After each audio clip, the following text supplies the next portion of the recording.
off the east coast of America on the ferry from Cape Cod to Martha's Vineyard. Martha's Vineyard is a tiny island which achieved an international fame 5 years ago this summer when Senator Edward Kennedy drove his car off the bridge and into the river at Chappaquiddick. It's a tiny island, the holiday preserve of the rich from New York and from Boston. But this summer is the location for one of America's biggest motion pictures, Jaws.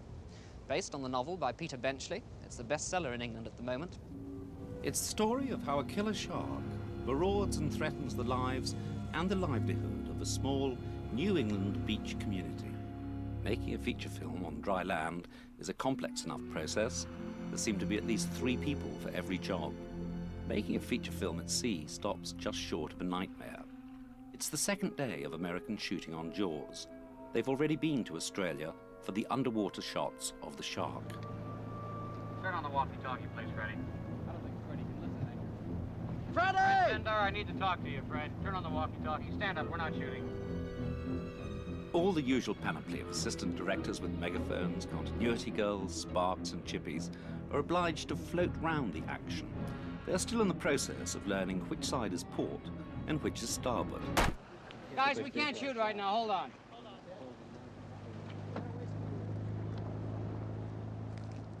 Have that belt go out and pull the anchor up and reset it off there, okay? The film stars Roy Scheider of The French Connection and Richard Dreyfuss of American Graffiti. The director said he faced the head of the studio and he said, I can't do it in time. But in the age of director as superstar, the movie will probably be sold on the latest American star behind the camera, Steven Spielberg. JAWGUST. JAWGUST.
JAWGUST, it is JAWGUST, where I will be watching Jaws each day. Podcast, got a podcast, but I'm not quite sure what I will say. The choice of this time might give you pause, 'cause it has nothing to do with Jaws. JAWGUST, it is JAWGUST, where every day I will watch Jaws and talk about Jaws. It helps if you like Jaws.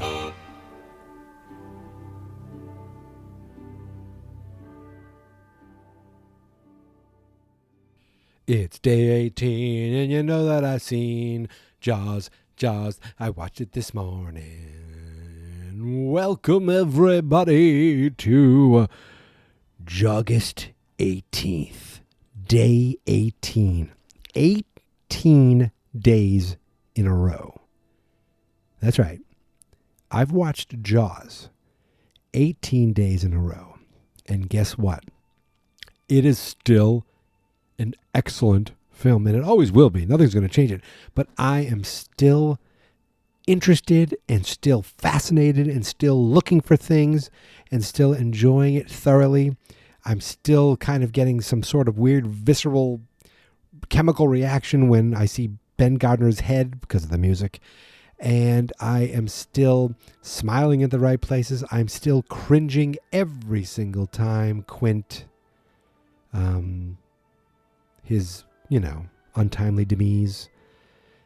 All the right things, all the right places. The movie still hits me in all the right spots, and that has to do a lot with the amazing acting, and a hell of a lot with the amazing music. But you know what? It also has to do a lot with the fantastic directing of Steven Spielberg. Steven Allen Spielberg was born December 18th, 1946 in Cincinnati, Ohio. Imagine if I went through his entire Wikipedia or IMDb bio right now. That's not what I'm here to do. What I'm here to talk to you about is, real quickly, Steven Spielberg is a major influence on my film life. When you think about it, my favorite movies are Goonies, Back to the Future, and Jaws. I think those, I would have to say those are my top 3 movies. And we got producer, director. Boom, bam, boobity boop.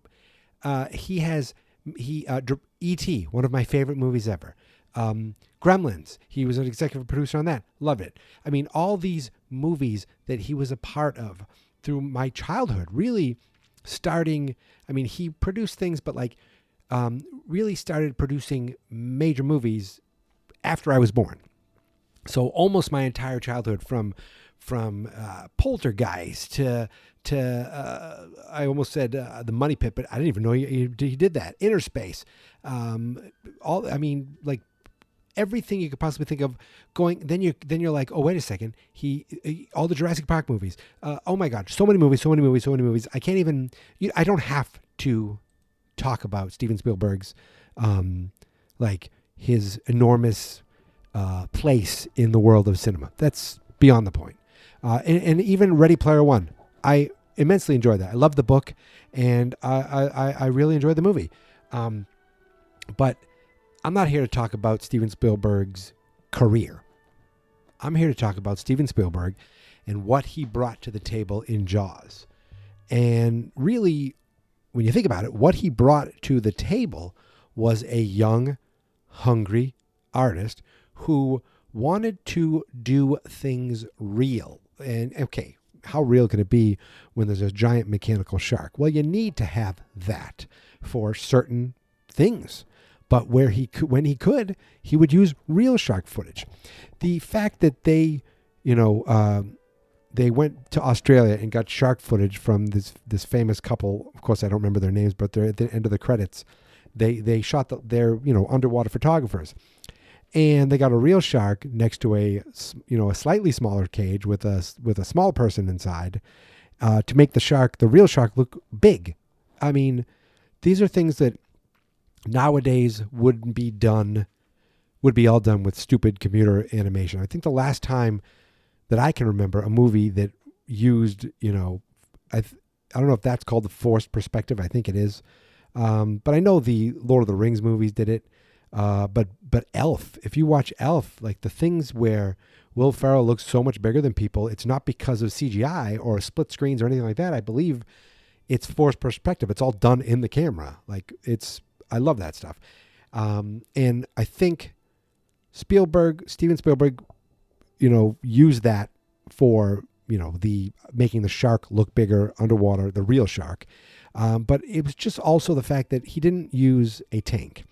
Yes, they did some extra shots in not a tank, but a pool in, we were talking about this with Chris, my guest yesterday, in Verna Field's pool is where they did some of the pickups for Ben Gardner's head. But really everything else was done on the ocean for real. There's some great interviews where you listen to Spielberg talk about how they screwed up and they made the shark for freshwater and the salt corroded it, and they had to do this, they had to wait for that to work.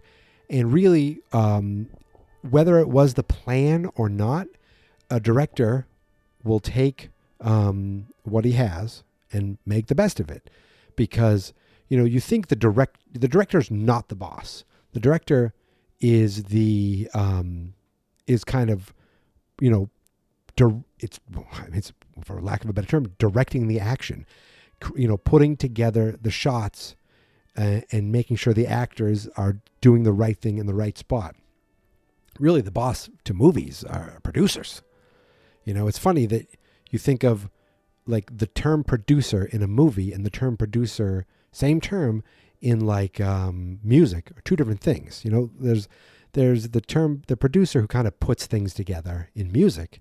Well, that's more like the director and the editor in movies, where the producer in movies is like the boss of all the bosses. The producer is what gets things done. The producer either gives the money or finds the money, hires the people, fires the people, and hires the people that hires the people, and hires the people that fires the people. They are like the head of the like what they say goes. You know, they can tell the director what to do. That's why sometimes you'll see a movie, and then you'll see a movie called Director's Cut, because, well, the producer is connected to the studio, and they want to cut this out, and they want this to be, you know, only so, you know, this long, where the director says, this is the actual vision that I want my movie to be. They don't always get that. Some directors do. Spielberg obviously does now and has for a very long time, but I don't think, I doubt he did then. What did he, like, I forgot. I thought this was his first film. It wasn't. He did Sugarland Express before this, which I've never seen, but I feel like I should. But then he did Duel, which was a made-for-TV movie, which I've seen and I really enjoyed. And it's funny. It's like it's a man being chased by an unseen, like, force in a truck. And I feel like people have compared it to Jaws, where there's this evil force that's chasing you. It's not exactly the same thing, because really, if it was, then the guy would be chasing the truck. I don't know, but there's some sort of like connection that, or some comparison that I know people have made. Really, what I love that Spielberg did was, and I don't know when in the history of cinema this started happening, but this movie feels lived in, feels real. It's not perfect. You know, at some point, if you're watching old movies, everyone's talking like this. Everyone's loud. Everyone's projecting. They're all from theater or from vaudeville, and they are projecting to the last row. They want everyone to hear everything. And then at some point, you know, these younger directors came in and were like, we need to make more real movies where, you know, you're close to this person. You're hearing this person talk, and there's something's really quiet. And I know this had to have started in the 60s, right? Or it could have been in the 50s. I don't know. But, excuse me. But Spielberg obviously is of that ilk, of that style. He loves worlds where it feels like every man could be in it. I mean, look at Indiana Jones. He's this cool, suave archaeologist, but he's also kind of a boob, kind of an everyman, kind of a, you know, normal fella who just also happens to be brilliant and, you know, looks great in a hat. I think of E.T. and all the kids. You know, there's an interview I was watching, or it might have been in this clip I played at the beginning, where it shows Steven Spielberg talking to people about King Kong, and how there's like, he talks about how there were like 30 people in this one scene in King Kong, and they have like 2 or 3 lines to say, and they're all saying them all over each other. So it has this big feel of commotion, because people will, you know, not everybody waits for someone to finish talking before they're talking, especially when there's a giant, you know, ape coming at them. And he said something like, I've never seen anything like that since King Kong, and he wanted to do something like that. And when you watch this movie and you see, first of all, Jaws won for best sound, you see the layers of sound that are in this movie. Yes, there's some great, you know, all these great things, you know, in the second half of the movie, but in the first half of the movie, the commotion on the beach, the you know, people screaming, people yelling. There's the scene where Brody is running to go save Michael in the pond, and you hear some guy going, you know, does anybody have a gun? Like these little extras, little things that are just little flashes of awesome, or what is it? 24 hours is like 3 weeks. These little, that's just how it just felt real, because real life has this commotion. Real life has people that talk over each other. Real life isn't just, two people talking and everyone else around them, mouthing quietly. I loved that stuff. Obviously, you love the fact that, they took I remember in freshman year of college, I took a film class, and you had to do some sort of, show an example of editing that you liked, or I think it was editing, or it was the scenes or something. And I brought in Jaws. Because that movie was still was wow to me. And I always loved that they never let you see the shark. They use this instead of seeing the shark. You had these barrels. You had this, you saw a fin. You saw just the camera. You were the shark.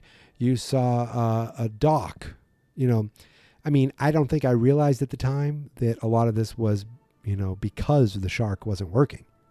So I don't know if this was, I wonder, because if the shark was working, how would these scenes have been different? Would they have been different? I don't know. I have no idea. But so am I saying, I guess I'm questioning, were these the intentions, or is it just, they had to make it this way because, would they have shown the shark more, I guess? Would they have shown the shark? Wasn't there one of the drafts, the shark jumps out and gets Chrissy? But instead they just tied rope on her and pulled her, which is much more effective, because it's like being afraid of the dark. There could be something out there, but you don't know what it is. And even in the water, in the dark, there's nothing. You don't see a thing down there. That's scary, obviously. And they're playing on the fears. The fears are the unknown. The fear of something's happening and you don't know what it is. So I love that stuff too. There is, I'm just rambling about Spielberg, but little things that I love that he uses. And some of it, because this movie's lived in, some of it is the imperfections. Brody goes to get the stuff, the art supplies to make the signs. He pulls the brush off and it knocks the whole thing over. Now, I assume that wasn't planned. I assume Roy Scheider took that, knocked it over and went, ooh.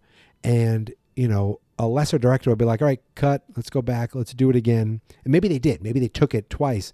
And either Spielberg or Werner Field said, this one feels better because he's in a rush, he's in commotion. Or I'm completely wrong, and in the script it says, he knocks it over in a commotion. I don't know. That's how real it felt. But just watching it, I'm thinking, oh, I bet that happened. Little things like that I don't even know for real. So when Brody is on the beach with the kid and he's talking about, she ran out on you. He's like, no, I reported, didn't I? He takes a step off the beach. He almost falls. He kind of stumbles a little bit. And they keep that in, again, because that's what would happen. The only thing I'm thinking that I caught that I was like, oh, I don't know, should they have kept that in, is in Quint's little speech at the beginning after he scratches the blackboard. I talked about this. The camera is moving in slowly, and this one guy turns around, doesn't look in the camera, but turns around and kind of gives a little double take and then leans forward. Why would he lean forward unless he's like, oh, I need to get out of the way of the camera? That was, that took quite a few viewings for me to even notice. And even I'm not even sure if that's real. That's just that's just something that I thought I picked up on. I don't know. But all these things I'm talking about, all these, the action that he could do, the kind of unknown and making the best out of what he had, the realism of, little scenes where it didn't look quite perfect, but it was it felt more real. When they say, are you going to, close the beaches? He's like, yeah, yes. Oh, before he said that, he's like, we're going to bring on the summer deputies. Roy Scheider kind of stumbles a bit, but pushes through. I love that because I don't know if that was intentional. It just felt real. And sometimes movies well, let's, every speech, every line, everything is perfect. And that's just not how people are. Earlier in this episode, I said he was born in Cincinnati. Well, that's the second time I recorded that. I started the same thing, and I said Cincinnati or something. I said something that I've never said in my life, but that's because in real life people screw up. And so that was just something else I wanted to point out. And the other thing that I love about Spielberg's direction in this is he's not just this giant action director. He can put a camera there and not do anything. And there's no sweeping action. There's no zooming in. There's no fancy editing. It's just, here's the camera, lock it, roll sound, film, go, and let the actors deliver. Okay? Or maybe not on a tripod. Maybe sometimes he's following them around, but he lets the actors deliver because I saw an article and it talked about one of the best, or a bunch of the best, long takes. And one of them was that Jaws take where they're with Mayor Vaughn. They're talking about the tooth. They are, saying you're going to be lined up to be a hot lunch. There's the vandalism on the sign. And that's only one scene that's like that. There are a lot of scenes where I'm noticing, I'm like, that are letting this happen and they're not cutting away.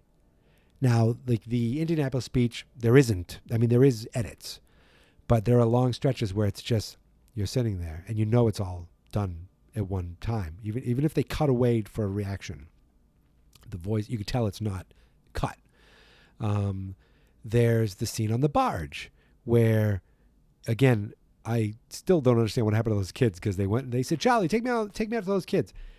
The mayor comes up, they go, Charlie just kind of takes them out, turns them around, brings them back. They're already heading back when Mayor Vaughn's like, you can take us back now. But again, that whole thing was one awesome shot. The whole thing. They never cut.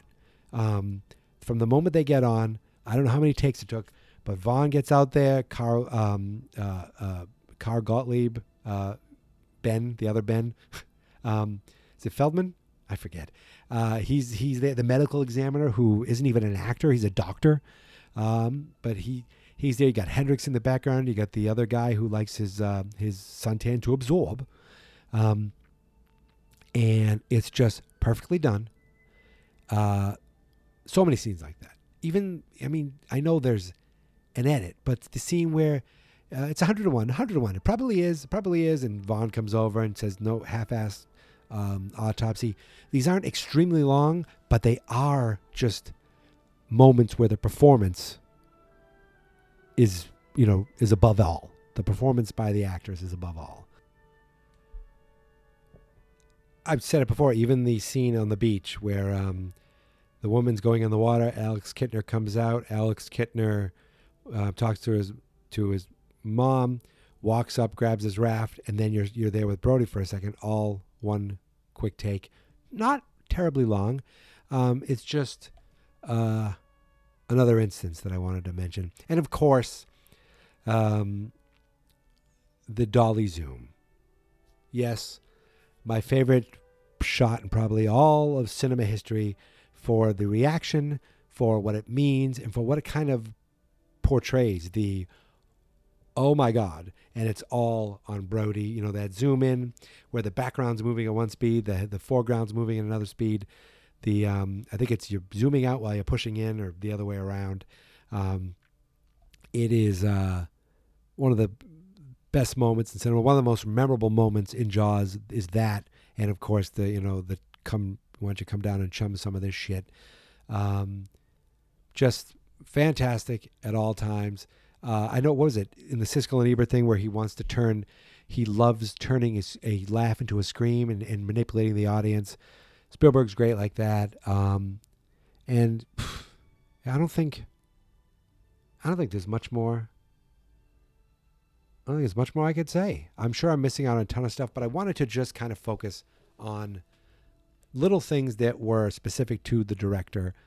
And of course, that man is the great Hall of Fame Steven Spielberg. Yes, he can make movies like E.T., Jurassic Park. He can make movies like Indiana Jones, and then he'll go and do The Color Purple, and then he'll go and do Schindler's List, and then he'll go and do Saving Private Ryan, which still has one of the most amazing, scenes in all of history, in all of cinema history. And that, of course, a lot of that's done with CGI, but it was done so believably. There's a movie I should go back. I got to go back and haven't seen it in a long time. But I, just wanted to kind of pay homage to the man, the myth, the legend, Steven Allen Spielberg. So that's pretty much it. You can find me on Twitter and on Instagram at Geek Mentality.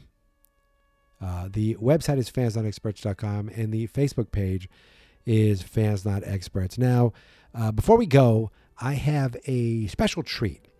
I was going back into the JAWGUST Archives, and I found this old tape from, I think it was 1996.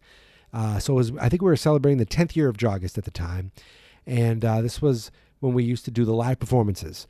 We were the first live podcast of our time in the 90s, which is really tremendously ahead of our time, if you think about it.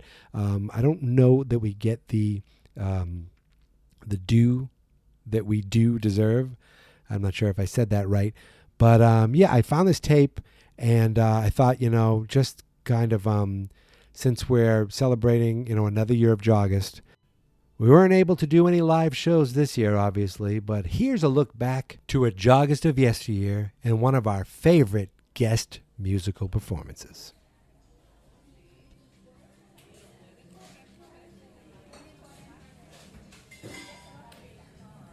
Hey everybody, how are you? Thank you guys so much for coming out tonight. We really enjoyed doing JAWGUST live. It went a couple hours longer than I thought we would, but I think it was worth it. And I have a very special treat for you to close out the show tonight. Here to perform a JAWGUST favorite just for you tonight. The one, the only, Tom Waits.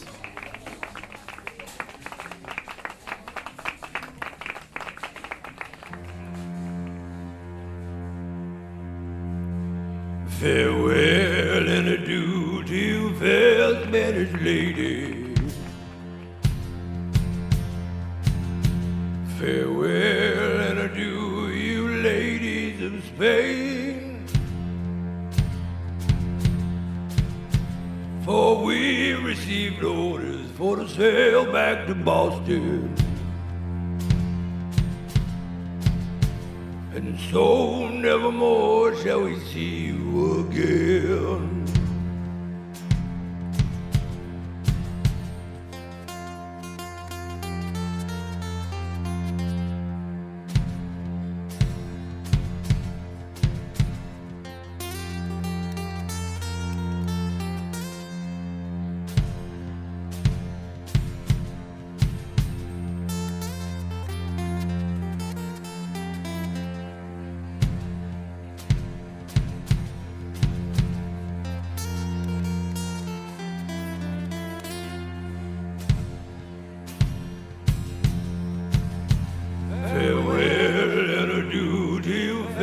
Spanish lady.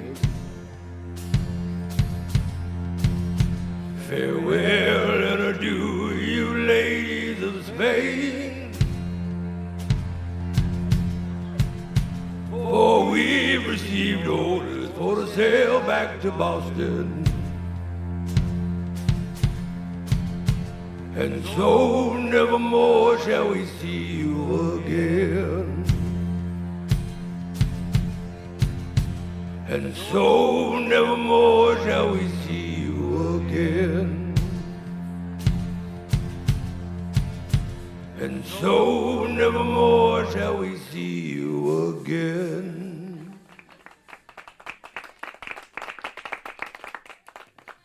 terrific. That was just terrific. A big thank you to Tom Waits. I want to thank everybody who came out tonight, all my guests. Please make sure to tip your wait staff. And remember, Hooper wasn't invited to dinner. Have a great night, everybody, and here's my theme song. This is my podcast, I made it. Geek Mentality's what I named it. And I think you should listen and subscribe. 'Cause I'm kinda funny and awesome. I think that I'm worth your time, and I'm kinda handsome. My mom says, please listen and please subscribe. At least listen to this episode. Fans, not experts.